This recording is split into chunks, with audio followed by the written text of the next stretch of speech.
Kembali lagi di Ngopi.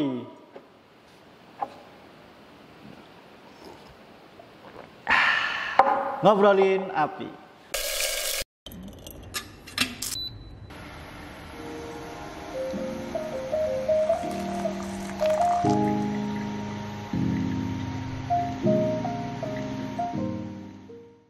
Oke nih Master, aku dapat kiriman video ini yang cukup wadah juga, tapi ini dari negeri seberang. Dari luar negeri ya kali ini. Kali ini dari luar negeri. Biasanya kan kita sekitar Indonesia. Nasional lah, lokal. Tapi ini videonya cukup tepuk jidat juga. Ini kita akan lihat reaksinya Master Mario melihat kejadian kebakaran ini ya. Oke. Gimana reaksi Master Mario melihat kejadian kebakaran yang sepertinya wadaw juga sih sebenarnya. Oke, langsung aja gimana nih Master? Kita lihat langsung. Oke. Kebakaran. Kita play ya. Itu aja Pak, digedein.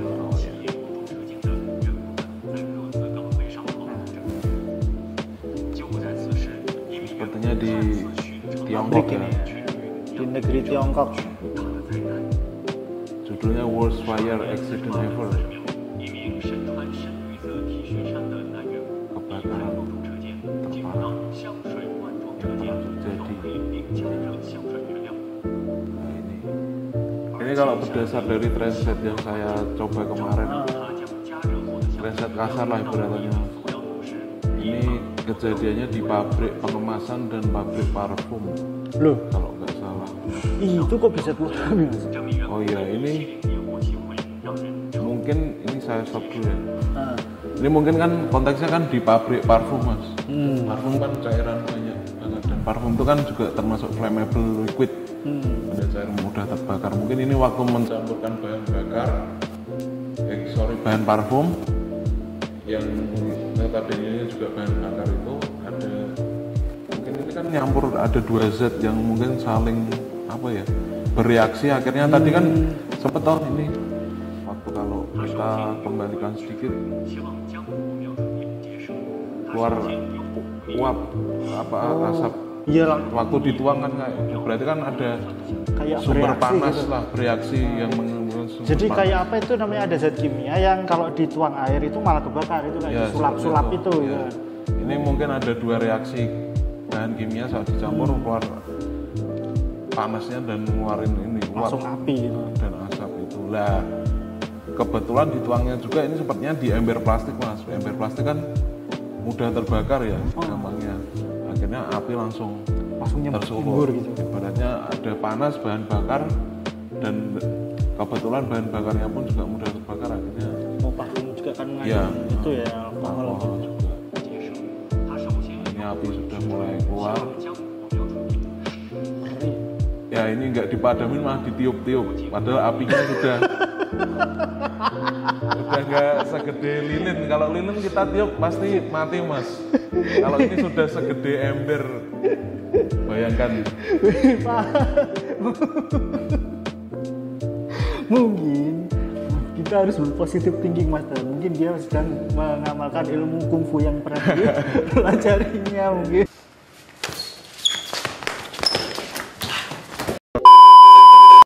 Nah ini cukup gimana ya? Mungkin panik juga, dia nggak tahu bagaimana cara memadamkan api, akhirnya ditiup. Kita berpositif thinking, mungkin karena orang ini panik, terus karena nggak tahu what itu, terus nggak tahu kan harus ngapain, panik langsung tiup aja gitu ya. Tapi itu apinya bukan api ulang tahun.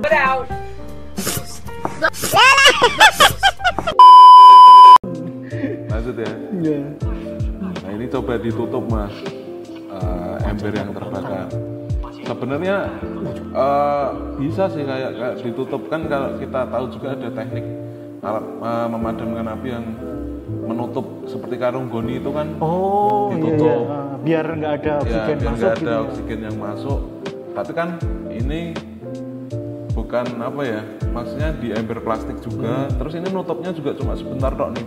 1, 2, langsung dipindah ke ember satunya lagi sambil ditiupin. Padahal kalau kita mau nutup itu kan tahu tuh mas, kalau nutup karung goni kan tunggu dulu sampai keluar kepulan asap putih baru diangkat. Nah, seperti itu. Ini baru 1-2 detik langsung dipindah lagi, 1-2 detik pindah lagi. Lagian ini karena embernya plastik mas, kalau ditutup pun tetap terbakar tuh. Itulah ya, mungkin panik atau gimana. Ini perlu diapresiasi. Respect, niup api gede pak. Nah ini akhirnya udah kebakaran gede dan di 2 ember. Wow. Nah ini diambil kerdus untuk malah Ngipas seperti ya. kayak di tempat seperti angklo gitu-gitu kan kalau ditipas semakin gede apinya. Nah ini kok malah ditipas. Malah kayak tukang sate pak. Nah ini bahaya ya, seperti tukang sate kan kalau ditipas kan semakin gede apinya ya. Nah ini bahaya lagi kalau sampai medianya tercecer. Wah Iya bisa. kan cair ya, kalau media cairnya nyiprat kemana-mana kan udah ada apinya gitu ya. Apalagi ini kan juga dipukul-pukul juga tuh ini. Lah ini dipukul-pukul sama yang mau madamin api, dipukul-pukul, bahaya banget. Wah gila. Nah ini akhirnya juga. Sedangkan yang satu ini juga bakar juga. Tapi berhasil pak. Nah ini menariknya mas, ada yang dilingkarin juga. Ada apar sebenarnya di ruangan tersebut ada apar ya. Respect. Sebenarnya di ruangan tersebut bukannya nggak ada alat pemadam api sama sekali ya. Sebenarnya ada dua yang menggantung ya, dua ya. Ini dinotis di video ini. Dan ini sebenarnya sesuai dengan apa peraturannya ya, ini jaraknya berapa meter udah ada. Malah ini lebih dekat kayaknya, sampai 15 meter persegi. Tapi masih tetap. Nah itu mungkin dia nanti kita bahas lah mas.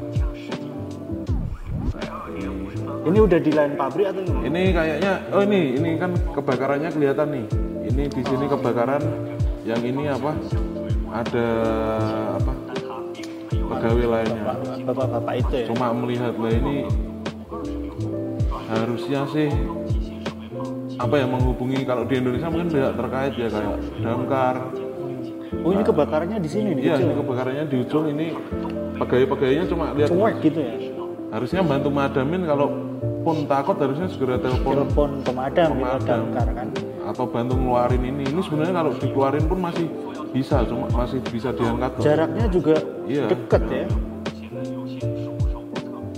Nah, ini terus-terusan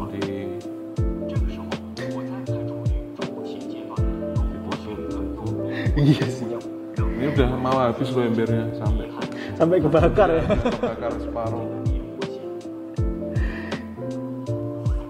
Nah ini mungkin ada yang meleleh sampai udah di lantai nih mas. Mungkin ada bahan bakar yang tercecer kayak tadi ketika dikipas kan semakin kuat. Ternyata bahaya juga ya. Jadi kalau kebakaran dikipas-kipas ya. Nah ini mulai panik ini sepertinya. Nah ini udah habis nih embernya. Sudah habis. Sudah kebakaran sampai di lantai sih. Nah ini melelehnya bahan bakarnya. Apinya mulai gede nih. Ya, ini ember yang tadi sampai udah habis terbakar, terus kebakarannya udah mulai di lantai. Nah ini disiram air ya mas ya kayaknya. Disiram. Malah membesar sampai kemana-mana mas. Nah ini mungkin sedikit note ya mas, note menarik sih. Kenapa dulu kita juga pernah bahas kan, beda media, beda kelas kebakaran gitu. Jadi nggak bisa sembarangan kita pakai media pemadam api untuk kelas kebakaran sembarangan juga. Jadi ke kasus kebakaran apa tuh medianya beda gitu. Beda. Misalkan kalau ini kan, contohnya ini mas, kebakaran ini mungkin kalau kita telisik lagi ya, ini mungkin kelas kebakaran B ya, karena yang menjadi bahan bakar utama itu produk dari parfum, meskipun ada yang padat dari embernya itu ya. Tapi ketika ini kita lihat sendiri air, mungkin bahan bakarnya ini nggak bisa menyatu dengan air.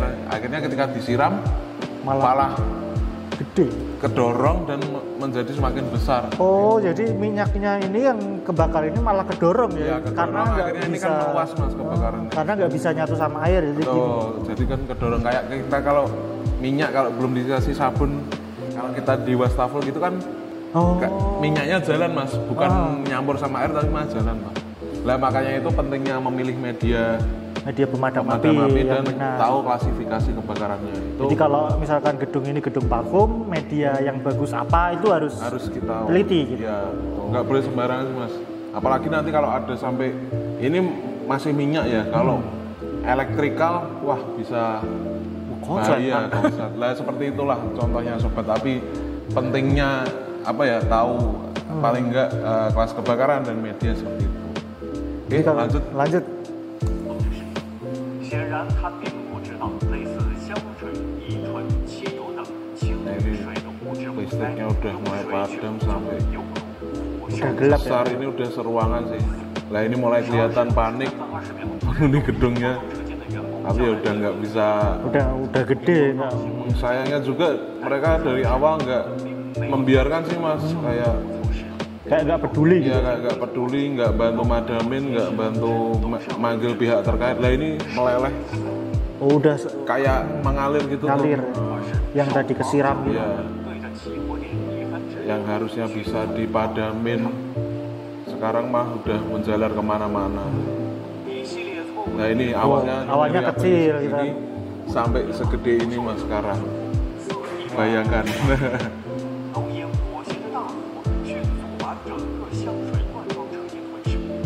Ngeri sih Pak. Iya.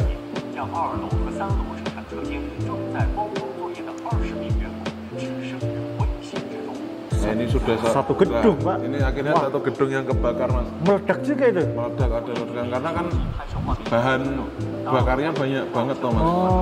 Jadi akhirnya membumbung juga dan memicu ledakan. Nah ini kalau dari translatean yang saya dapat, meskipun translatean kasar ya dalam tanda kutip, ini disinyalir ada 19 orang meninggal gara-gara kebakaran ini Mas. Dari api yang tadi cuma segede itu, iya, yang tadi ditiup-tiup gitu ya, membakar satu gedung. Dan nah ini satu gedung ini ruang tadi ini ya, dan 19 orang dinyatakan meninggal dunia. Bayangkan Mas, kerugiannya nggak hanya kerugian materi yang jiwa juga besar, tapi juga jiwa. Nah, ini udah ada telat Pak itu ya, pemadamnya Pak. Kebakarannya. Nah, ini padahal ada APAR yang masih bisa digunakan. Nanti kita bahas lah, ini menarik banget sih. Mungkin itu kita positive thinking, mungkin itu pajangan atau lukisan 3 dimensi kasarnya Pak. Bayangkan cuma 3 menit loh Mas, ini dari awalnya api sampai yang kecil membakar sampai satu gedung gitu kan. Akhirnya satu gedung. Wah itu ngeri loh Pak, kalau kita nggak tahu madaminya. Iya, betul. Nah gini Mas Tar, kalau kita lihat dari kebakaran tadi nih ya, menurut Mas Tar, itu bisa nggak sih dipadamin sebenarnya? Sebenarnya bisa banget Mas. Kalau dilihat dari tadi apinya itu. Sebenarnya bisa banget sih. Kayak yang tadi kan beberapa kali mungkin Mas Riton notice juga ya, ada APAR 2 di pilar-pilarnya itu toh. Itu sebenarnya bisa Mas. Makanya itu kenapa ada jargon selalu gunakan APAR di 3 menit awal atau di kebakaran saat masih dapat terkontrol. Yang kayak tadi masih kecil itu ya, kan? Betul. Itu tadi kan kebakarannya sebenarnya hanya hitungan menit toh Mas, dari yang kecil banget, yang cuma segede ember. Kecil Pak itu kecil, Pak. Belum seember juga kan, belum masih seember kecil, Pak. Sampai membakar satu ruangan dan akhirnya satu gedung. Itu paling yang segede ruangan itu hitungannya detik Mas. Sebenarnya kalau mau tadi apinya yang masih segede ember itu mau dimatikan, itu bisa banget Mas. Lihat ada APAR dan alat pemadam api yang sebenarnya disediakan di ruangan itu. Oh iya, tadi APAR itu ada ya. Ada APAR 2, itu lebih dari cukup untuk memadamkan yang kecil api tadi segede itu. Cuma karena mungkin tidak aware, jadi akhirnya ya itu dibiarkan tadi sampai meniup-niup, terus dikipasi, terus dilempar. Yang terakhir dilempar apa enggak tahu, sampai disiram air, akhirnya nggak ada yang tambah sukses. Gede gitu.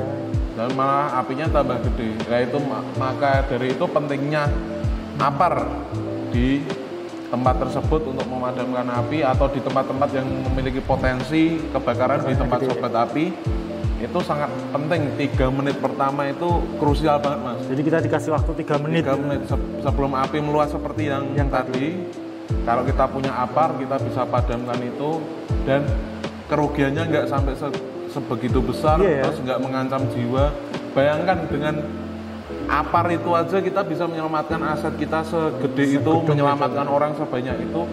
Ini ada missing apar nggak dipakai, kerugiannya bisa sebanyak itu, dan ya itu fatalnya sampai korban jiwanya banyak juga mas. Nggak tahu lagi sih kalau pusing, udah jelas ada apa, Ya, itu itu. apinya masih kecil, kenapa ditiup gitu ya. Seperti itu. Itu wise sekali. Kenapa? Itu bukan kue ulang tahun. Wah, ditiup di kipas-kipas itu ya. Nah ini kan untuk gudang nih Mas. Ya. Kira-kira nih Pak, ada nggak sih sistem proteksi yang bagus? Ini kan apar udah pasti harus ada ya. Kalau sistem proteksi pendeteksi dini gitu, jadi ketika ada gejala itu harus dipasang nggak sih? Harusnya kalau dari saya, pertama itu harusnya apar memang harus ada ya, karena itu dalam tanda kutip P3K-nya kebakaran ya. Pertolongan pertama ya. Terus kedua, dengan luasan seperti itu, dengan potensi kebakaran yang gede, Gede banget itu Pak. harusnya itu juga ada sistem alat pemadam api lainnya. Misalnya bisa dipakai hidran untuk, misalkan, tapi hidran juga kita harus mengetahui juga potensi kebakarannya seperti apa, kelas kebakarannya seperti itu. Jadi nggak asal sembarang pasang gitu Pak itu juga. Hidran dan sprinkle kan kita juga harus melihat juga ancamannya mas, maksudnya kalau yang ada listrik dan apa barang-barang yang tidak bisa kena air, kita bisa pakai suppression atau termatik. Oh, termatik itu apar otomatis gitu Pak. Ya, seperti yang ditaruh di atas. Cara kerjanya seperti apar, cuma ketika bulbnya itu pecah, dia kerja sendiri. Nah, kayak fire suppression, kayak termatik itu kerja 24 jam memonitor area yang kita proteksi, jadi lebih aman juga. Selain itu juga harus sebaiknya dipasang detektor supaya kalau ada apa-apa itu bunyi, atau kalau heat atau smoke itu kan nanti larinya ke alarm. Jadi kayak yang tadi, kayak orang-orang nyantai, nggak terlalu peduli akan kebakaran, cuek banget. Bisa, wah ini ada bahaya yang mengancam sih, kayak gitu. Tadi kayak seperti yang dilihat kayaknya cuma ada apar ya. Apar alat doang. proteksi lain nggak ada. Kalau saya sarankan itu sih mas, sama mungkin kalau Orang-orangnya sih itu sudah. ya itu satu juga benar mas, orang-orangnya itu mengapa pentingnya basic fire training sih mas. Meskipun kita juga punya ada event basic fire training, itu gunanya mengapa pentingnya basic fire training kita adakan itu, yaitu supaya tahu cara pakai apar. Terus itu tadi dibahas juga mas, kelas kebakarannya apa, medianya yang cocok apa, terus bagaimana cara jika ada kebakaran, cara ngadepi api yang ngadepin api, betul. Terus cara menggunakan goni pun, katakanlah nggak ada apar tadi, kalau dia punya pemahaman goni atau fire blanket, masih bisa segede itu mas, masih kecil itu lah. Nah itu pentingnya basic fire training. Terus kalau ada kebakaran harus seperti apa, larinya kemana. Kita juga sempat bahas mas di ngopi keberapa ya, yang Riak Ikatan Cinta kalau nggak salah. Itu Ngopi bagaimana, 3, Ngopi 3 ya, itu bagaimana, coba nanti di deskripsi mungkin ada ya. Nanti Sobat Api mampir juga, itu kita juga ngasih tips-tips bagaimana kalau kebakaran. Ingat toh, ada yang masuk terus ketimpa kayu bakar gitu. Terus bagaimana cara evakuasi kalau kebakaran terjadi, itu nggak diemin, nggak nyiram pakai air, harusnya ada step-step. Nanti bisa Sobat Api cek di deskripsi, ada videonya. Seperti itu mas, yang mungkin nggak ditiup juga tadi ya. Ya mungkin kalau udah pada tahu basic fire training, pasti kebakaran langsung ingat paling enggak karung goni atau apar.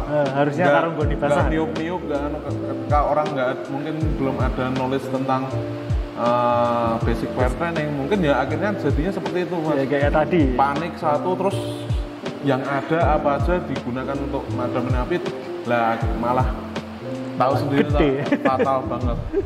Selain itu saya juga mau nyorotin penempatan sih mas. Penempatan apar yang tadi. Apar ini gimana kalau coba kita lihat di video tadi udah sesuai dengan aturan atau belum itu Pak?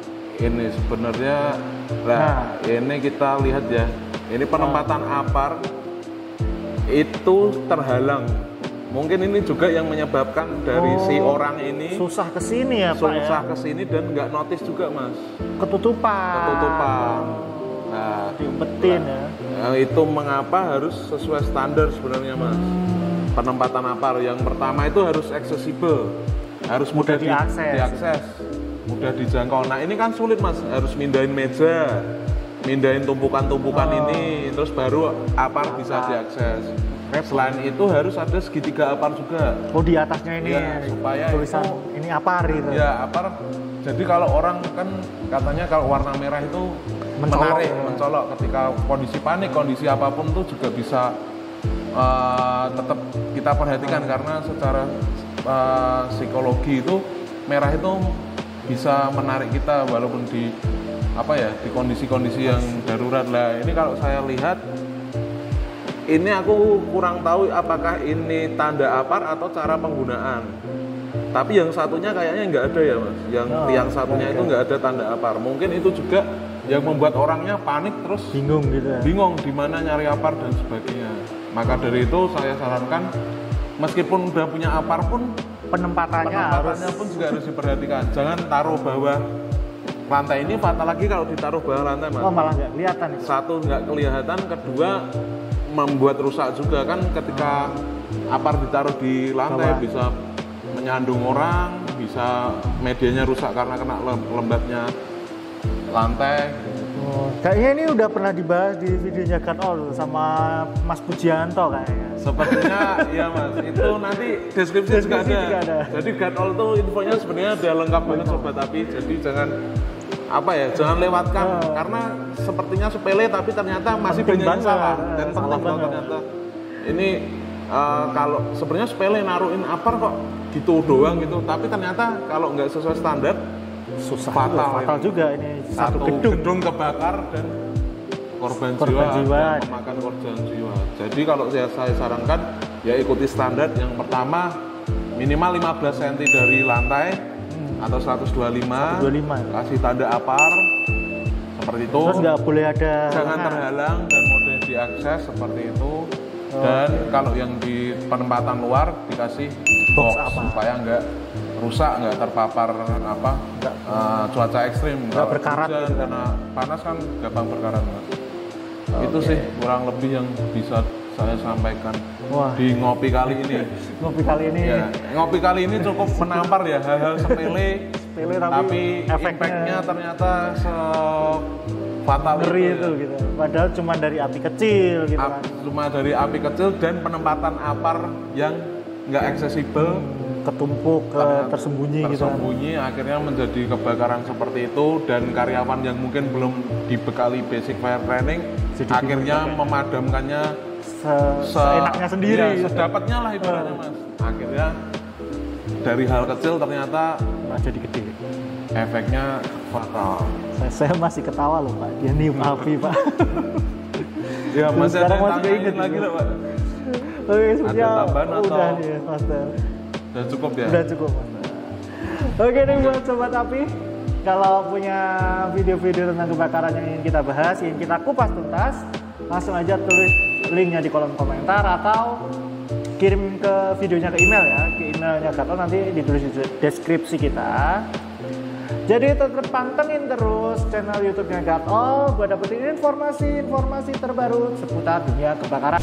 Oke, sampai jumpa di ngopi selanjutnya. Ngopi, ngobrolin api.